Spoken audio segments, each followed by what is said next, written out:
네, 안녕하세요. 극디스테이션의 김반장입니다. 오늘 방송도 어제 방송과 마찬가지로 어, 좀 힘을 빼고 가벼운 마음으로 진행을 하도록 하겠습니다. 원래 이번 주에 통째로 놀려고 그랬는데 그냥 하는 거라서요. 이틀 연속으로 빡치게 만드는 것 때문에 제가 방송을 이틀 연속으로 하게 되네요. 오늘은 무슨 주제인 것이냐?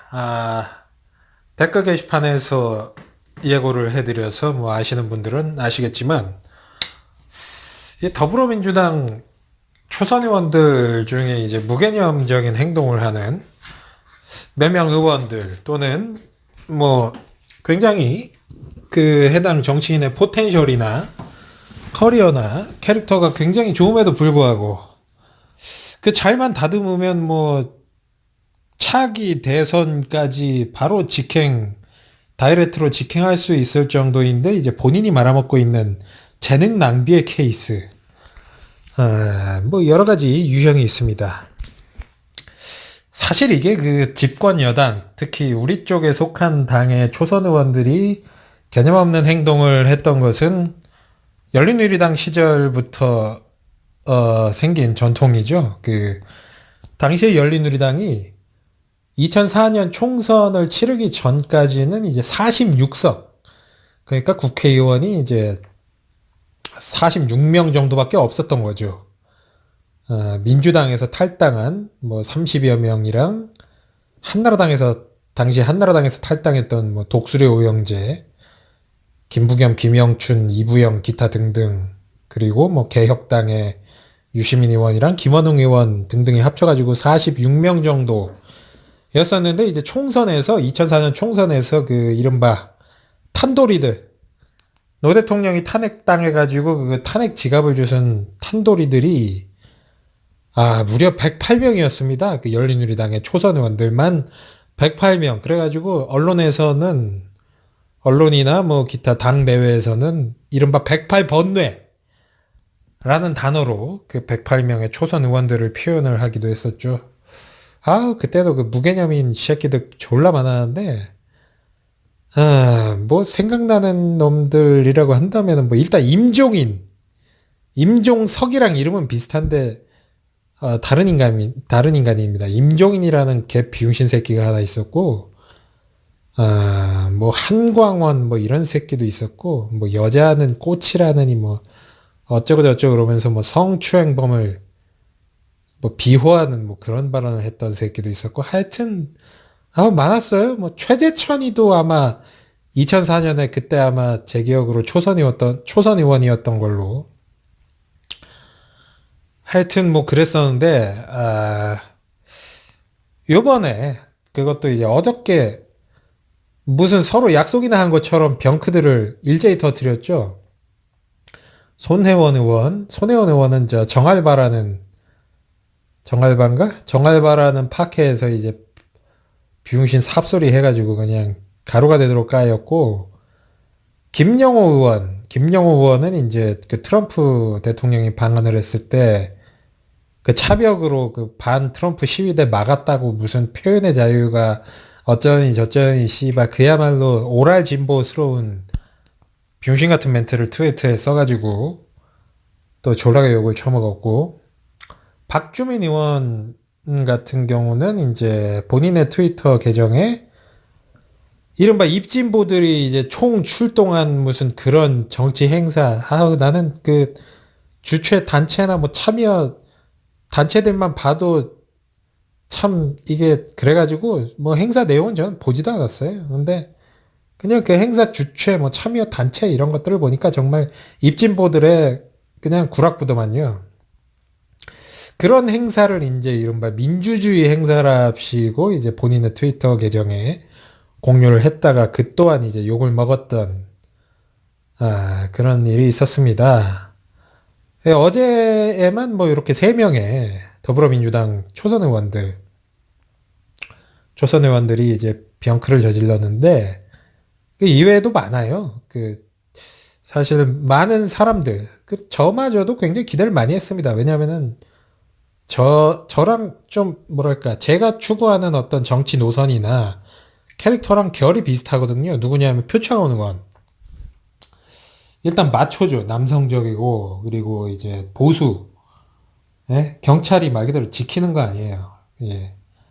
이른바 보수 쪽 인사로 분류가 되어 있다가 이제 2012년 대선을 계기로 해서 이쪽 진영으로 이제 넘어오신 분인데, 그분도 이제 정치 입문하기 전, 그리고 정치 입문한 직후에 이른바 입진보들한테 둘러싸여가지고, 이게 뭐 특친이 됐든 패친이 됐든, 그래가지고 그 소영웅주에 빠져가지고 돌출행동 자주 하고, 뭔가 소수자를 갖다가 본인이 보호를 해야 되는 게 본인의 정치의 사명이고, 뭐 그게 정의인 것처럼 착각하는 그런 모습들.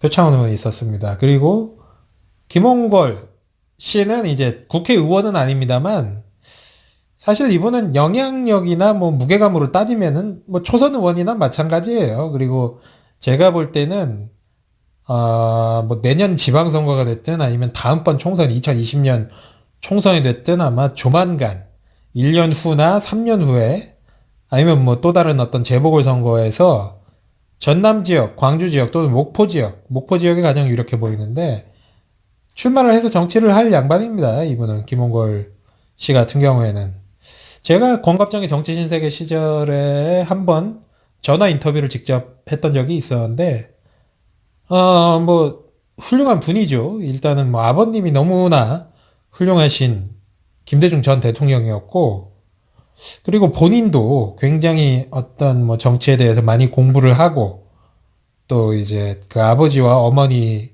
이효 여사에게서 낳은 유일한 아들이었죠. 김홍걸 씨가. 정치적 감각도 뭐 굉장히 나쁘지 않았어요. 박지원 계속 후드려 극딜하시고. 그래가지고 장래가 상당히 촉망되는 그런 유망주 정치인이셨는데, 얼마 전에 그 문재인 정부의 대북 정책 가지고 굉장히, 예, 혹평을 하면서 뭐 그런 모습을 보였습니다. 제가 이런 여러 가지 모습들을 보면서, 이게 꼭, 이거는 뭐 이미 옛날에 깨진 어떤 신화 같은 존재인데, 정치인이라고, 국회의원이라고 정치를 일반 시민보다 잘 알까? 그거는 전혀 아니거든요. 예. 이제는 이제 시대가 너무나 바뀌어가지고, 일반 시민들이 정치인 머리 꼭대기에 앉아 있는 세상입니다. 일반 시민들의, 뭐, 일반 시민은 아니죠. 우리가 일반 시민은 아니지. 문구로 소리가 일반 시민은 아닙니다만, 하여튼 정치를 직접 하고 있지 않은 시민들 중에서 굉장히 집단지성이 발달하고, 정치에 대해서 잘 아는 그런 시민들이 존재하고 있죠. 근데 이제 그 시민들의 입장에서 보면 저를 포함한 굉장히 이 더불어민주당의 초선 의원들이 삽질을 하고 있다. 근데 뭐 하나하나 다 깔 수는 없고, 뭐 이게 굉장히 많은 초선 의원들이 있는데, 오늘은 특별히 애정 어린, 예.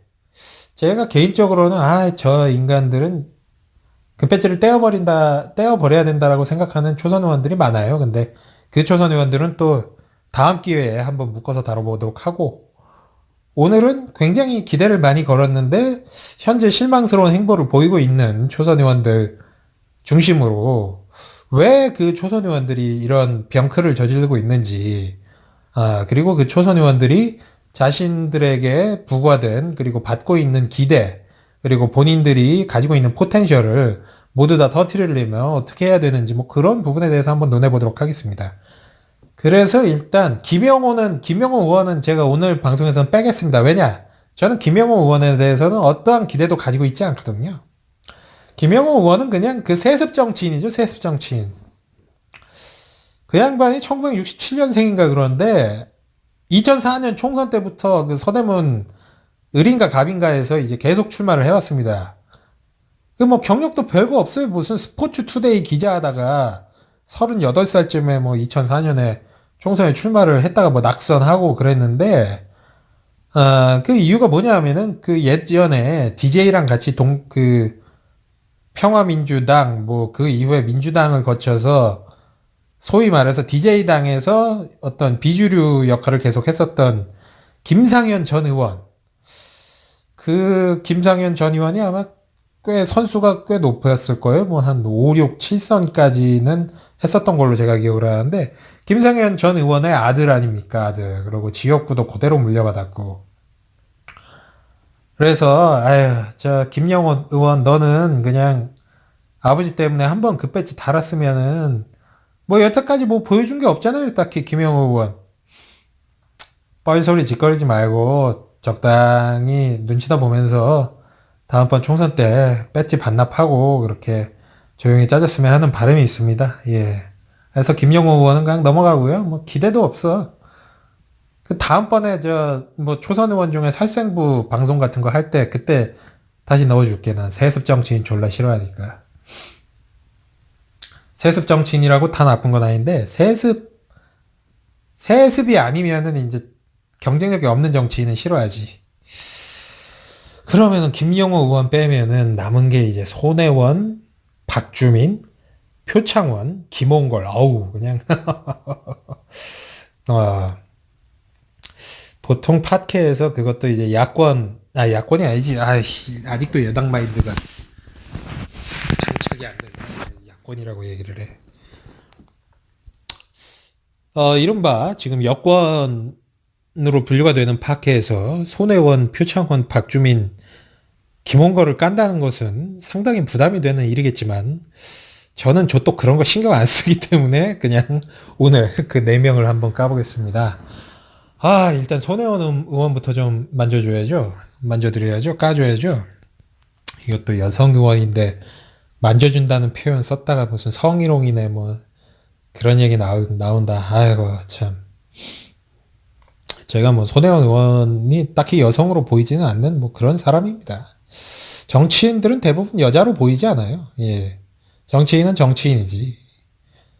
뭐 나이가 나보다 적은 것도 아니고. 하여튼 손혜원 의원 같은 경우에는 그 정알바라는 팟캐 참 그 팟캐 이름이 뭐 정치 뭐 알아야 바꾼다 이 팟캐를 듣고 계시는 제 방송 청취자분들도 있으리라 여겨요. 하지만은 뭐 그 방송에 훌륭한 점이 분명히 있겠죠. 뭐 여러 가지 좋은 패널도 나오고 좋은 주제로 방송을 하고 있고 그래서 저는 그 방송 자체를 폄하하고 싶지는 않습니다. 다만 그 방송에서 어떤 굉장히 면밀하고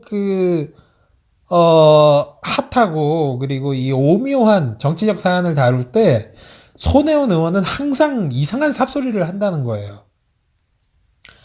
제가 개인적으로 그 과거 행적 때문에 그러니까 노무현 정부 때 과거 행적 때문에 정청래 의원을 그렇게 별로 좋아하지 않습니다. 오히려 뭐 비호감에 가까운데 그렇다고 뭐 제가 욕은 안 합니다. 왜냐 뭐 요새 그렇게 잘못하고 있는 게 별로 없기 때문에. 하지만 개인적으로 좀 호감이 안 가는 건 사실이죠. 옛날에 일이 있기 때문에 이 얘기는 뭐 나중에 뭐 또 할 기회가 있을지 모르겠습니다만. 근데 정알바를 보면 진짜 무슨 정말 정치 좆도 모르는 어? 여기서 또 뭐 아줌마라고 그러면 또 여성 비하가 될 수 있으니까 아줌마 말고 개줌마라고 하죠. 개줌마. 결혼한 여성들을 우리나라에서 약간 멸칭스럽게 다 뭐 아줌마, 아주머니 이렇게 아주머니는 멸칭이 아닙니다만 뭐 아줌마는 약간 그 무시하는 경향이 있죠. 그래서 그런 아줌마 말고 그 결혼한 아줌마들 중에서도 유독 주책 많이 떨고 왜 지하철 탈 때 지하철 문 열리자마자 빈자리 모이면은 막 가방 집어 던져가지고 자리 맞고 뭐 이런 그 아줌마들 중에서 되게 좀 주책인 아줌마들 있잖아요. 막 말 너무너무 많고 주변에 뭐 친구들 만나서 뭐 이 얘기 들은 거 졌다가 퍼뜨리고 그런 개줌마들이 있습니다. 모든 기혼 여성들이 그런 게 아니라 하여튼 아줌마 중에 그런 개줌마들이 있고 그리고 그 기혼 남성들을 아저씨라고 부르는데 원빈도 아저씨죠, 원빈도. 근데 이제 아저씨 중에서 이제 개 같은 짓거리들 하고 뭐 여자애들한테 껄떡껄떡대고 뭐 이상한 메시지 보내고 뭐 미니스커트 입은 여자 지나가면 뚫어져라 티 다 나게 쳐다보면 침 질질 흘리면서 쳐다보고 가고 씨발놈들 보고 싶으면은 좀 이렇게 눈치 보면서 겨눌질도 보고 가라고 그 사람 기분 나쁘게 말이야 그 보고 싶으면 뭐 시선이 가는 건 어쩔 수 없겠지 뭐 이쁜 여자가 지나가면 쳐다보는 건 상관이 없는데, 좀, 눈치 좀 보면서 쳐다보라고, 시장놈의 새끼들아. 아니면은 선글라스를 끼고 다니던가, 선글라스 끼고 마음껏 쳐다보고 살든가. 하여튼 그런 개준마스러운 모습을 정치판에 들어와서 많이 보여줬어요. 뭐 제가 생각나는 것만 몇 개 나열을 하자면 일단 더불어민주당 전당대회 때 당시에 그 여성 최고위원인가 그 여성위원장 그거였죠 전당대회 여성위원장 선출을 하는 선거에서 이른바 민평년 GT계 유은혜 의원을 지지를 했는데 아이 그래 유은혜 의원 지지할 수 있다 이거야 뭐 지지할 수 있죠. 예, 그리고 손혜원 의원 본인은 뭐 두루두루 다 친하고 마당발을 해가지고 뭐 김종인 할배랑도 친하고 뭐 김정숙 여사님이랑은 뭐 동창이고 그리고 뭐 남편은 또 김근태 전 의장이랑 또 뭐 졸라 친하고 하여튼 마당발인데 유은혜 의원을 지지를 하는 건 좋은데 그 양양자 전 최고위원이 당시에는 문재인 당대표인가 아니면 문재인 후보인가 뭐 그랬었어요. 문재인 후보랑 이제 반갑게 악수하려고 다가오니까 그때 손혜원 의원이 득달같이 달려 들어가가지고 어딜 뭐 악수를 하려고 그래 그러면서 뿌리치는 장면이 있지 않았습니까? 그게 이제 개준마스러운 짓이라는 거예요. 유은혜 의원을 지지를 하는 건 상관없는데 그렇게 이제 저급한 방식을 사용을 하면서 지지를 하면 안 되지. 엊그저께 보니까 그 강남구에서 우리 당 전현희 의원이 뭐 어디 뭐 노인복지센터인가 양로원인가에서 인사말을 하려고 그러는데 강남구청 직원 새끼들이 마이크를 뺏어가지고 인사를 못하게 만들었다면서요? 그거랑 똑같은 거지 뭐가 달라요? 예? 그 악수도 못하게 그렇게 무슨 육탄 저지를 하고 저는 솔직히 그때부터 이 아줌마 천하구나 천해 이 천하다라는 말이 참 되게 아픈 말입니다. 예, 이게 욕은 아닙니다만 되게 아픈 말이에요. 당사자가 들으면 진짜 졸라게 짜증날 거야. 천해요. 행동하는 것도 천하고 말하는 것도 천하고 그 말하는 게 천한 게 몇 번 드러난 게 정알바에서 드러났는데 예전에 그 또 특성이 있습니다. 맨날 뭐 이상한 삽소리 할 때 이제 밑밥 깔아놓죠. 핑계 대느라고. 자기가 주변에서 들었는데 뭐 주변 사람들은 뭐 박근혜를 갖다가 뭐 구속을 갖다가 풀어주고 뭐 사면을 시켜줘야 된다는 둥 뭐 그러고 어저께 문제가 된 방송에서는 뭐 또 자기가 뭐 합당에 뭐 찬성하는 것도 아니고 반대하는 것도 아니고 뭐 애매하게 스탠스 몰고 가다가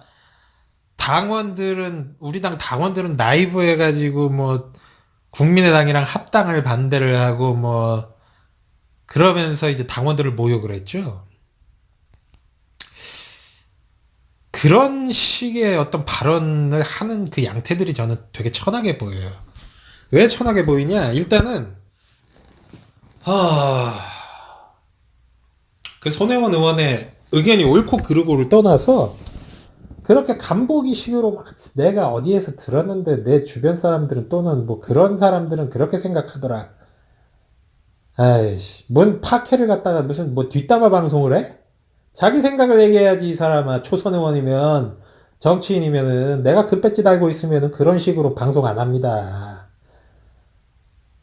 근데 솔직히 그 속이 다 뻔히 보이는 거 아니에요. 그거 결론은 그냥 자기가 하고 싶은 말 하는 거야. 아니 무슨 뭐 그 손혜원 의원이 무슨 자기를 갖다가 희생해가지고 뭐 그런 다른 목소리를 전달을 하려는 것도 아니고 그 만약에 그렇게 자기 희생해가지고 다른 목소리 전달하려고 그러면 그것도 바보짓이지.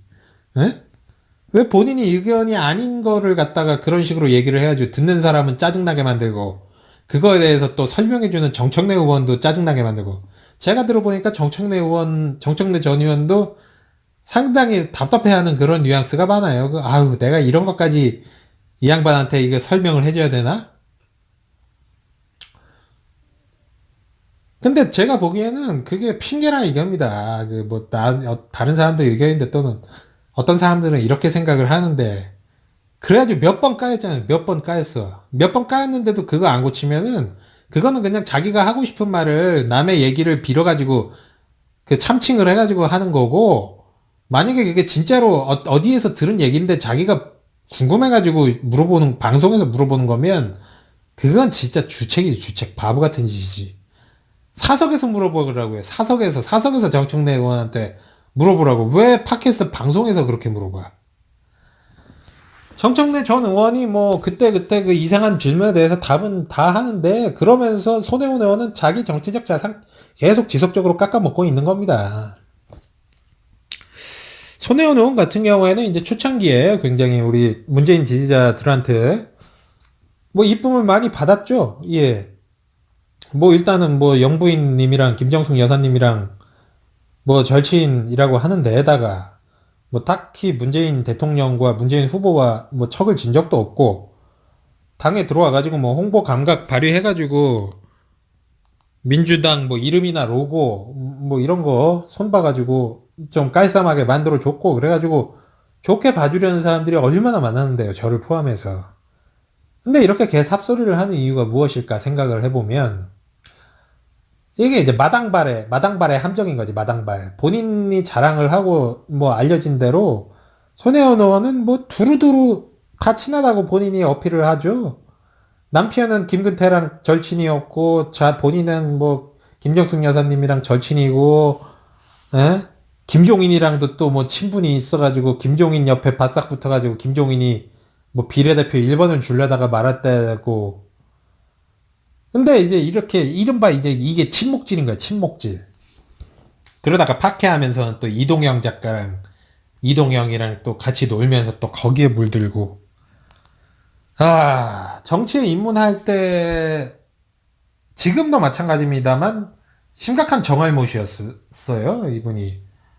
어떻게 정알못이냐면은 그 당의 어떤 뭐 홍보위원장으로 영입이 돼서 들어왔을 때 자기는 문재인 대통령 만들려고 이 당의 홍보위원장으로 들어왔다라고 발언을 공개적으로 해버리잖아요. 그럼 그거는 이제 첫 번째로 눈치가 없는 거고, 두 번째는 정치 감각이 전혀 없는 거지.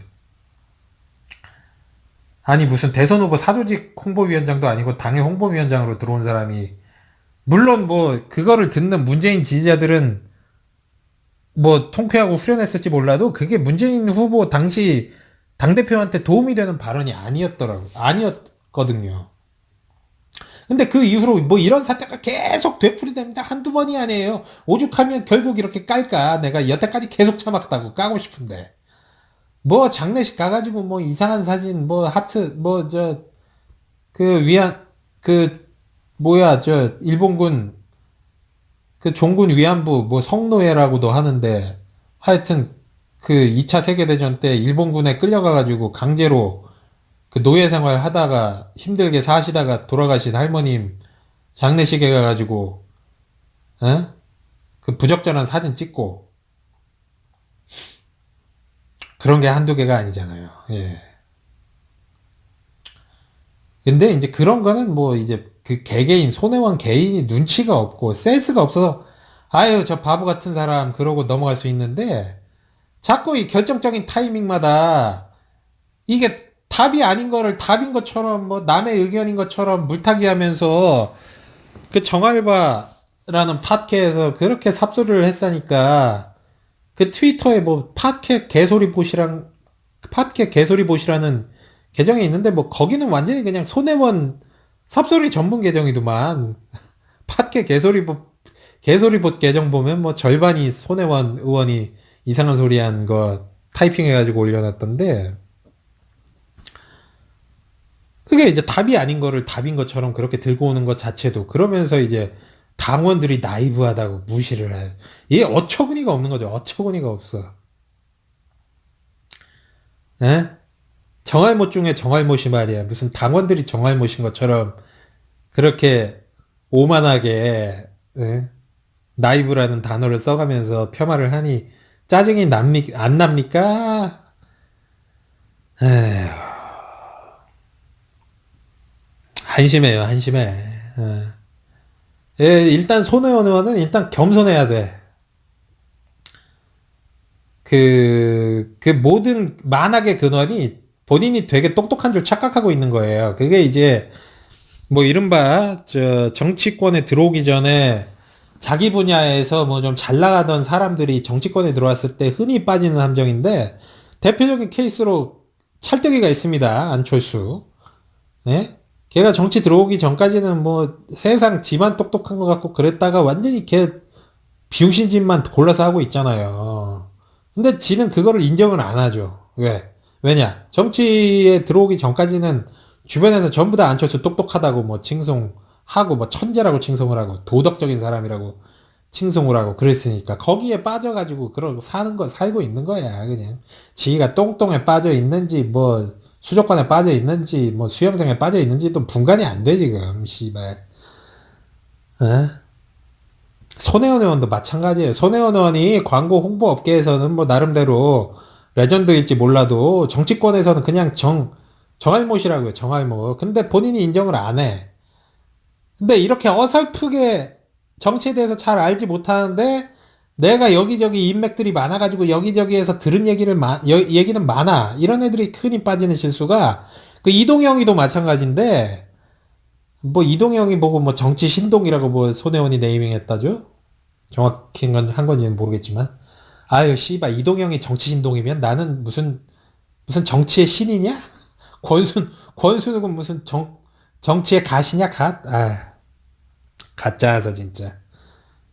별 병신 같은 것들이 무슨 정치 신동임내 하고.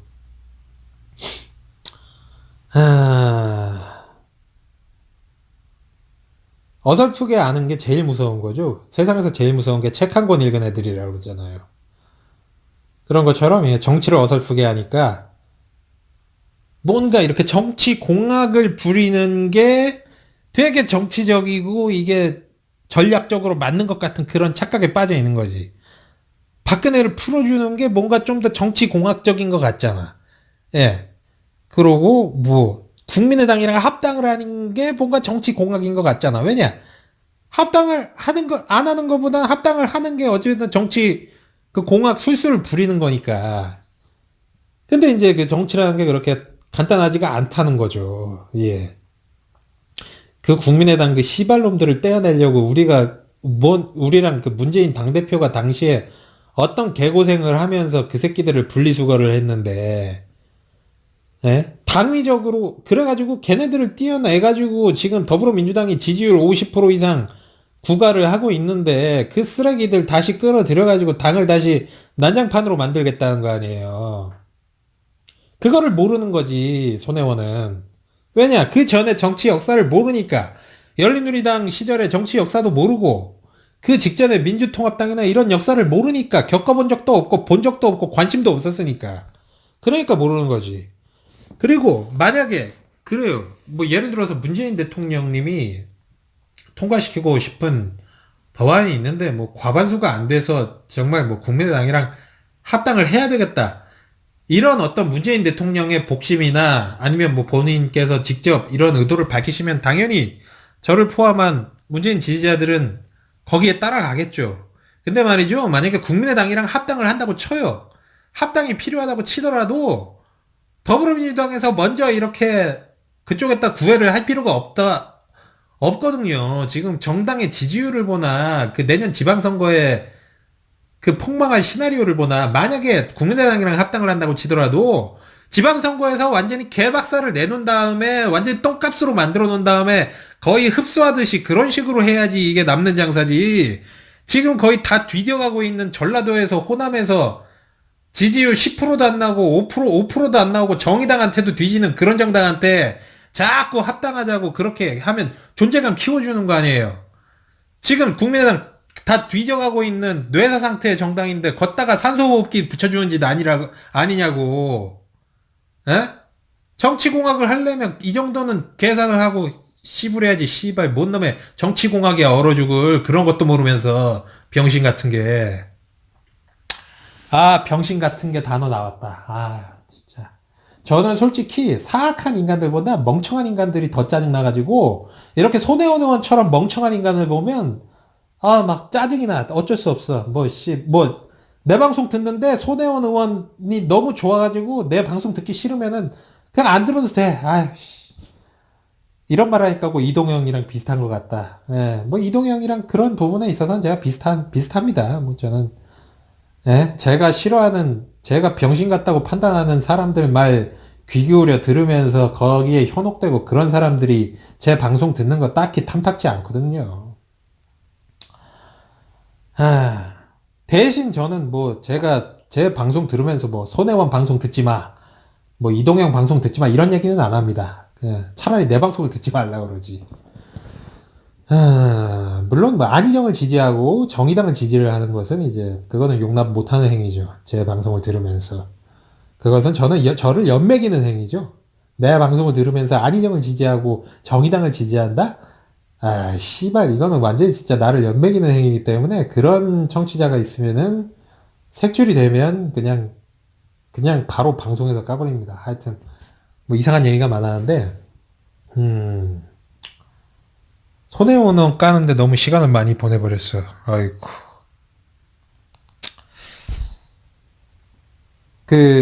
뭐, 요 정도로 정리를 해야 되겠네요. 손해원 의원은. 왜냐, 앞으로도 까일 일 많이 할 것 같으니까. 손혜원 의원 지금 배지단 게 지금 얼마나 됐어요? 1년 반이에요, 지금. 2016년 4월쯤에 총선한 거 아니에요. 1년 반이 넘었어요. 근데 아직까지 저렇게 삽질을 하고 있으면 어떡하나. 아이고. 그동안 욕을 안 먹은 것도 아니고. 하여튼, 그래가지고 뭐 저는 뭐 손혜원 의원한테 딱히 기대하지 않습니다. 기대하는 게 없어가지고, 뭐 앞으로도 뭐 이상한 삽소리 하면은 또 깔 거고. 그 다음 빠따. 아, 손혜원 의원 빠따 아주 거하게 쳤다. 그 다음 빠따 맞으실 분은 이제 박주민 의원님인데, 박주민 의원님은 좀 결이 다르죠. 많이 다르죠. 손혜원 의원이랑 빠따를 맞아야 되는 이유가. 일단은 이분은 굉장히 정의로운 분이고, 굉장히 워커홀릭, 그러니까 희생적인 분이고, 그리고 나름대로의 그 정무적 감각도 있습니다. 제가 보니까. 박주민 의원의 정무 감각을 제가 어디에서 봤냐면은 첫 번째는 일단 이분이 정의당이 아니라 더불어민주당을 선택을 해서 출마를 했다는 게 이제 첫 번째 정무 감각이 있다는 거고, 두 번째는 이분이 저 러시아 특사인가 그걸로 위촉을 받아서 조만간 러시아로 가게 될 그런 상황에 놓여 있을 때 당시에 그 군 형법상의 그 뭐 동성애를 갖다가 이제 형법으로 조지는 그런 법이 있었는데 그거를 갖다가 뭐 폐지를 시킨다든지 뭐 개정을 한다든지 그런 움직임이 있었어요. 근데 이제 이게 민감한 문제잖아요. 동성애 문제니까. 그래서 정의당 의원이 6명인데 이제 한 4명, 정의당 의원 6명에 그 뭐 어디 어디 연합 출신 무소속 의원이 2명이 있었죠. 뭐 울산인가 그쪽에. 그래서 8명은 그 10명이 발의를 해야 이게 뭐 법사위도 가고 그러니까. 그런데 2명을 갖다가 더불어민주당에서 이제 꼭 와야 되는 거야. 그래서 처음엔 정의당이나 이쪽에서 제일 먼저 찾은 게 박주민 의원이었죠. 근데 박주민 의원이 그 공동 발의를 고사를 했던 거 아니겠습니까? 예. 그게 뭐 여러 가지 이유가 있겠습니다만 저는 그 박주민 의원이 러시아 특사를 가는 걸 앞둔 상황에서 그 러시아 같은 경우에는 정말 그 동성애자들에 대한 탄압이 정말 지독한 나라거든요.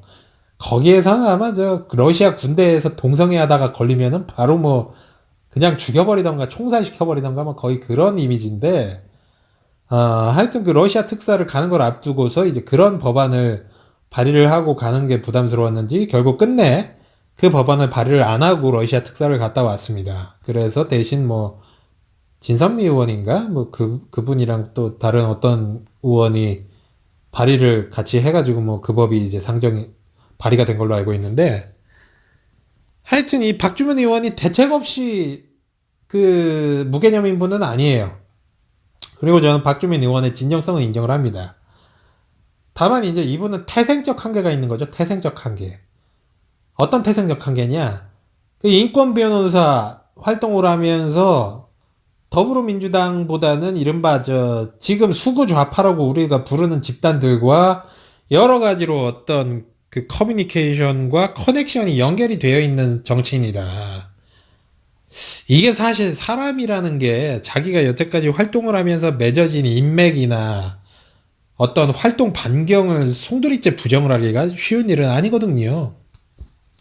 저 같은 경우는 뭐 이제 진짜 불알 친구, 그러니까 뭐 초중 고등학교 때 만난 친구들을 제외하고는 대학교 이후에 만난 친구들, 뭐 지인들, 선배들, 후배들은 뭐 정치 색깔이 이상하면 다 인연을 끊곤 했습니다만 뭐 저 같은 사람은 그래서 그런 것 때문에 이제 뭐 어떤 높은 자리까지 올라갈 수가 없는 거고, 예. 인맥 관리를 안 하니까. 인맥 관리를 하긴 하지. 인맥을 끊는 관리는 하지. 인맥을 맺는 관리를 하는 게 아니라 인맥을 끊는 관리를 하죠, 저는. 근데 이제 박주민 의원 같은 경우에는 본인이 변호사도 했고, 뭐 지금 국회의원까지 하는 거 보면 나름대로 이게 야심이 있는 사람이에요. 예. 근데 이제 그 과거의 어떤 인맥들을 베듯이 칼로 물을 베려면 좀 힘들구나. 칼로 물을 베듯이 워터를 베듯이 그렇게 일도 양단하기는 힘든 측면이 있을 겁니다. 그래서 저는 뭐 요번에 트위터 계정에 그거 행사 올린 것도 아마 뭐 예전에 활동하다가 뭐 친해진 뭐 지인이 아 이거 뭐 좋은 행사인데 뭐 참석도 해주고 홍보도 좀 해줘라 그러니까 올렸겠죠. 태생적 한계죠. 근데 이제 이게 인맥 문제뿐만이 아니라 이제 이런 어떤 태생적 한계가 박주민 의원의 사상적 한계 그리고 향후 정치 행보의 한계도 규정 지을 가능성이 굉장히 큰 게 저는 박주민 의원이 요번에 그 트위터 그게 문제가 되니까 오늘 뭐 해명문이라고 해야 될지 뭐 그런 입장을 표명을 했습니다. 근데 그 입장을 표명을 한 걸 보면 그 입장 표명문에 드러난 그 사람의 사상이나 생각이 좀 더 실망스러웠다. 왜냐? 그런 얘기를 써놨더라고요. 뭐 정치권이랑 국회에서 뭐 개헌이나 민주주의에 대해서 탁상공론이 벌어지고 있기 때문에 뭐 실질적으로 뭐 이런 진보적인 시민단체나 민주주의 단체의 행사에 참여를 해서 뭐 힘을 실어주고 싶었다. 이런 식의 해명을 내놨는데 아니 정치권이랑 국회에서 탁상공론이 벌어지고 있으면 그럼 그 행사에서 벌어지는 건 뭐 탁상공론 아니야? 오히려 탁상공론으로 따지면 그 행사에서 이루어지는 논의들이 다 탁상공론이죠. 실현 가능성이 없잖아요. 기본적으로 정치 혐오가 배어 있는 거죠. 본인이 정치인이면서. 아니 그렇게 정치를 우습게 보고 그럴 거면 뭐하러 그렇게 좆빠지게 일을 열심히 하시나?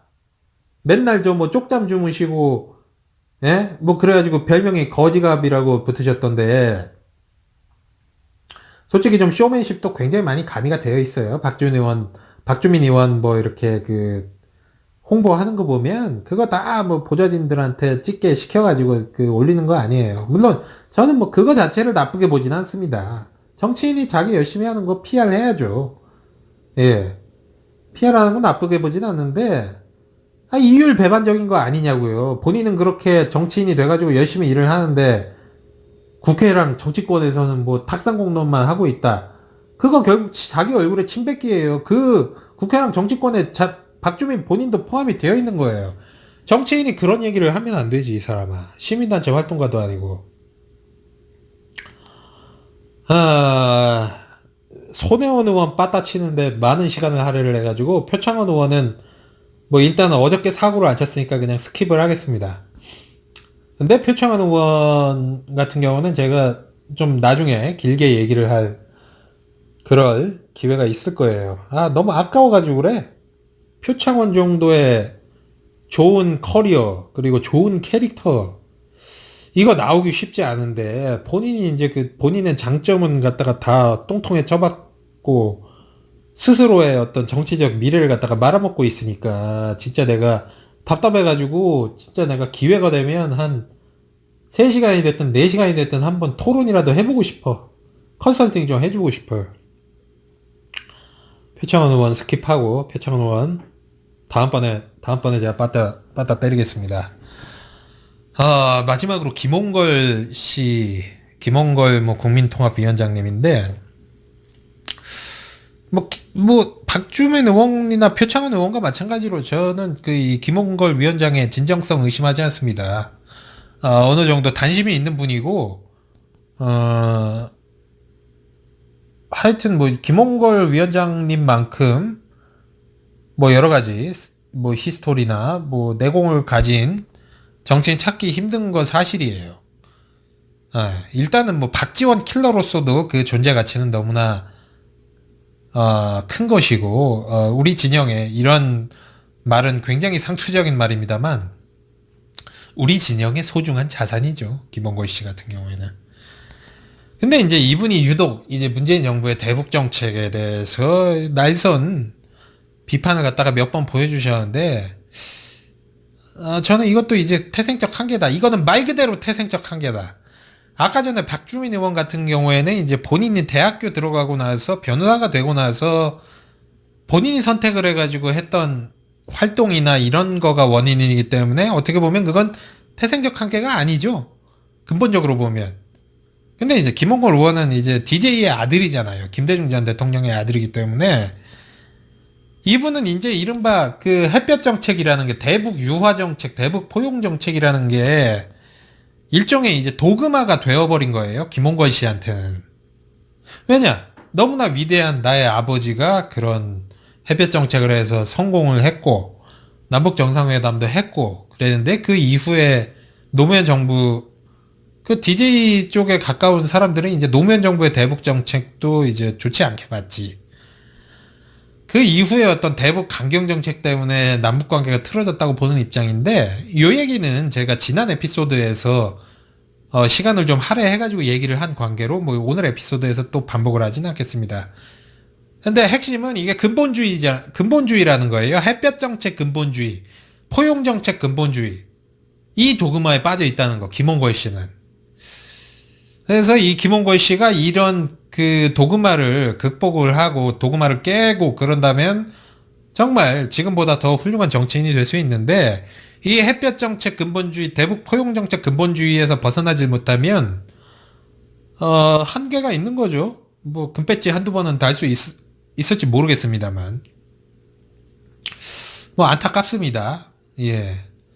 물론 지금 저는 손혜원 의원에 대해서는 더 이상 기대가 없는데, 앞에 얘기한 박주민, 표창원, 그리고 지금 얘기한 김원걸 씨 같은 경우에는 자신의 어떤 한계나 뭐 그런 실수를 교정하고 바로 잡을 수 있는 능력이 있다고 저는 아직까지는 믿고 기대를 하는 편이에요. 그래서 계속 지켜보면서 뭐 비판을 위한 비판이 아니라 되도록 그분들이 성장을 정치적으로 하는데 도움이 될 수 있는 그런 비판을 하려고 합니다. 예.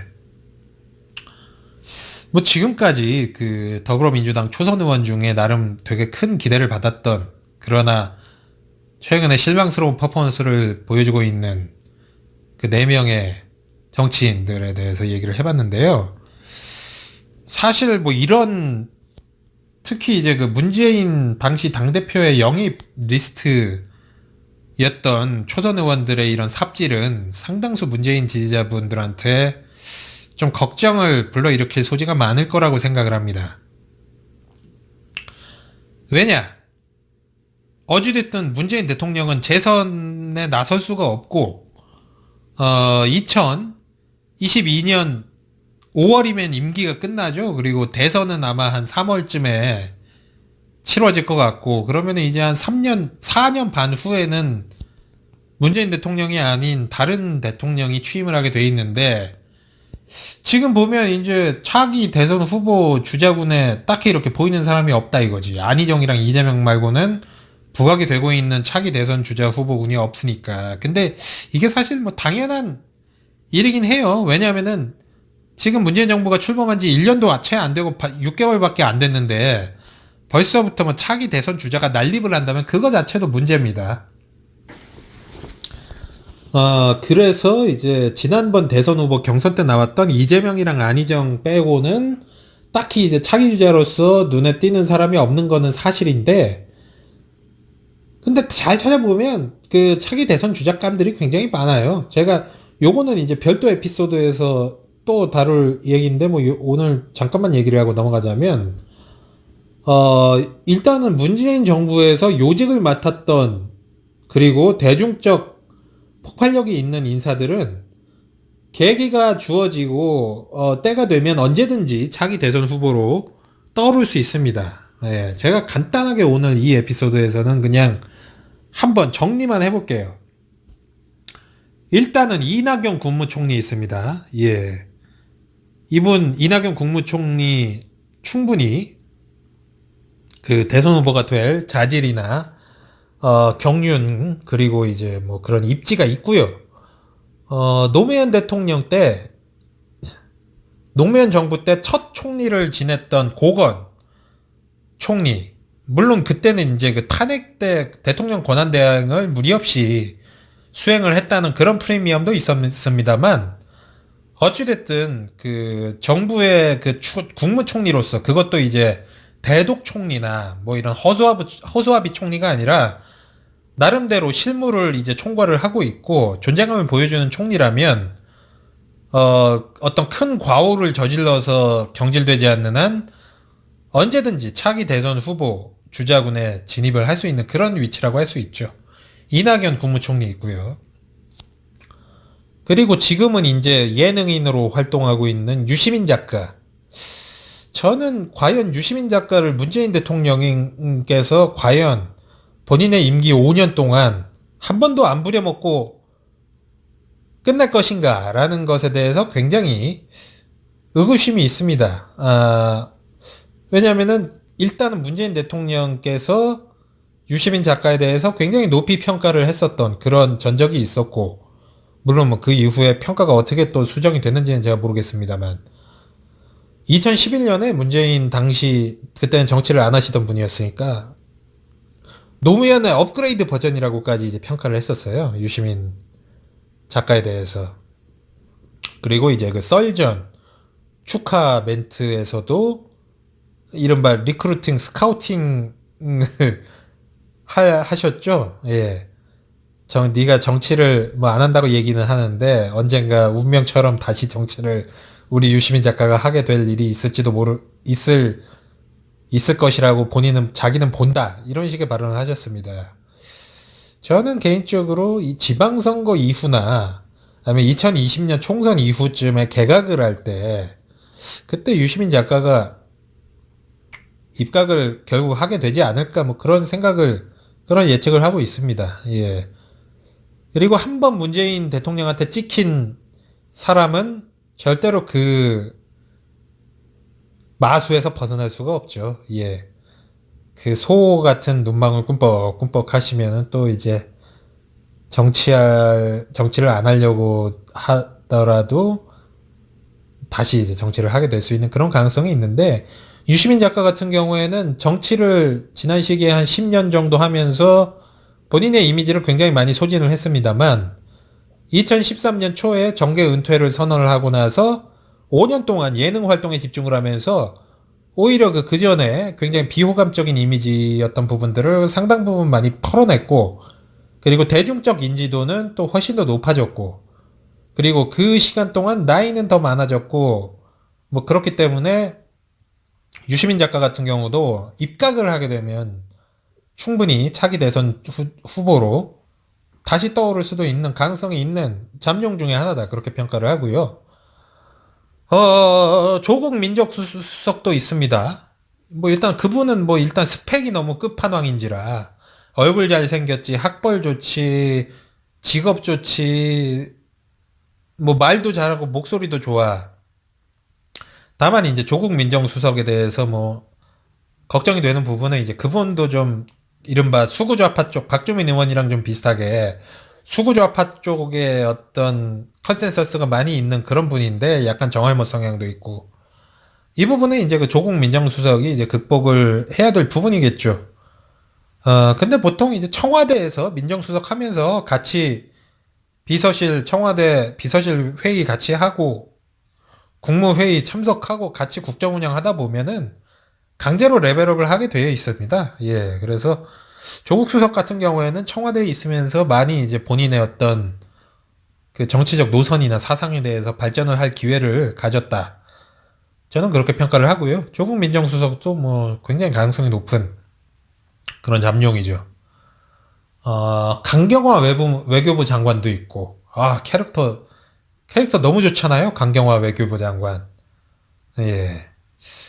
그리고 이제 뭐 추미애 당대표도 있고, 물론 뭐 약점도 뚜렷하긴 합니다만 추미애 당대표도 있고 많아요. 이게 벌써 5명이야.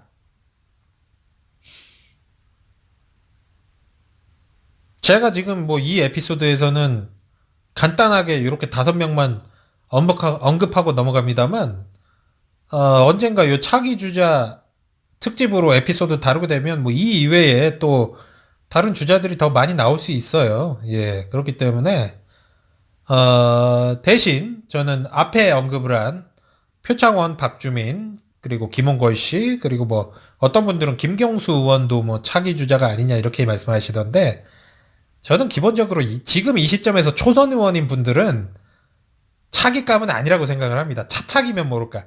2027년 대선 주자면 모를까. 그분들은 앞으로 좀 더 많이 배워야 돼요.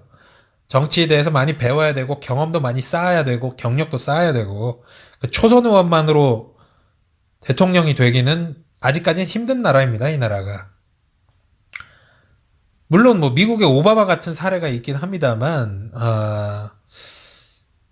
참 뭐 그거는 진짜 뭐 하여튼 특수한 케이스고 오바마 같은 경우에는 노무현 대통령보다도 이게 스펙이 딸리던 정치인이었는데 노무현 대통령은 그래도 대통령 될 때 뭐 재선 국회의원 했었죠. 국회의원 2번 했었습니다. 재선 국회의원이었고 해양수산부 장관 역임을 했었고 그리고 이제 뭐 최고위원도 제1야당의 최고위원도 했었고 그랬었죠. 그래서 노무현 대통령이 당시 뭐 그렇게 스펙이 떨어지는 대통령이 아니었어요. 그 정도면 뭐 해볼 만한 거 다 해봤지. 장관 해봤지. 국회의원 뭐 2번 해봤지. 정당의 최고위원 해봤지.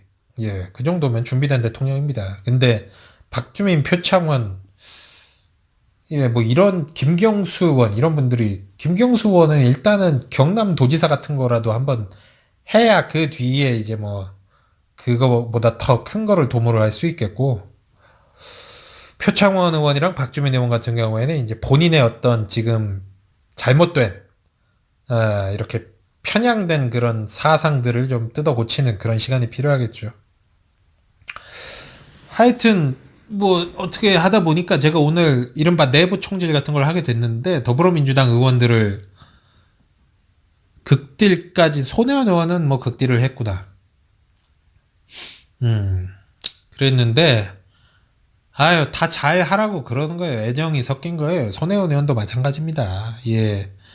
잘 좀 했으면 하는 바람이 있고요. 저는 개인적으로는 손혜원 의원은 그냥 파켓 때려쳤으면 좋겠어. 파켓 때려치고 그냥 공부나 열심히 했으면 좋겠어요. 그리고 괜히 쓰잘데기 없이 이 사람 저 사람들 오지랖 넓게 만나고 다니지 말고 대체 어디에서 뭔 병신 같은 잡것들을 만나고 다니길래 파켓 나와가지고 그렇게 삽소리만 하는지 나는 이해를 할 수가 없네 정말. 그리고 민평리 애들이랑 놀지 좀 마, 씨발, 진짜. 손혜원 의원이 민주화 운동 했던 거 아니잖아요. 근데 왜, 그날, 거기 가가지고 껄떡거리고 있어요. 응? 거기 가서 같이 놀고 있으면 뭐 본인이 민주화 운동 하면서 뭐 고문이라도 당한 것 같아? 그런 거 다 허위의식이죠, 허위의식. 그 사람들이랑 놀면 괜히 자기도 민주화 투사 된 것 같고, 그거 아니잖아요, 근데. 응? 아우, 손혜원 의원은 여태까지 내가 참았던 게 너무나 많아가지고, 오늘 아주 본물이 터졌네, 본물이 터졌어, 아주. 보가 무너졌네. 4대 강의 보가 무너졌습니다, 지금. 솔직히 권갑장의 정치인세계 때도 깔려다가 참았던 적이 한두 번이 아니었거든. 그때도 윤가피님이 말려가지고, 윤가피님이 참자고 그래가지고 참았는데, 원래 이제 뭐, 항상 참자고 그러는 건 이제 윤가피님이고, 이제 사고 치는 거는 권수님이랑 나였으니까. 하여튼, 뭐, 요번 주, 방송 2번을 했습니다. 예. 일단은 제가 금요일이랑 토요일 같은 경우에는, 주말의 분위기를, 주말인지라, 그리고 금요일, 토요일에는 보니까 이제 청취자분들도 팟캐스트를 잘 안 듣더라고요. 예. 바쁘잖아요. 뭐, 술도 먹어야 되고, 뭐, 가족들이랑 시간도 보내야 되고, 애도 봐야 되고, 어린이집도 쉬고, 주말에는. 그래서, 토요일에는 아마 방송이 안 올라올 가능성이 거의 99%고, 뭐 일요일 날 삘이 꽂히면 일요일 날 방송을 하던가 아니면 뭐 안 되면 다음 주에 또 삘 꽂힐 때 제가 찾아뵙도록 하겠습니다. 지금까지 들어주셔서 정말 너무 감사드리고 손혜원 의원 방송 뭐 잘 듣고 계신 분들은 이 방송 듣고 나서 기분이 나빴을지 모르겠지만 어쩔 수 없습니다. 뭐 손혜원 의원이 욕먹을 짓을 해가지고 욕을 하는 거고 예. 뭐 꼬우시면 그냥 제 방송 듣지 마시고 정알바나 들으세요. 예. 그러면은 주말 잘 보내시고 저는 또 삘 꽂힐 때 찾아뵙겠습니다. 안녕히 계십시오.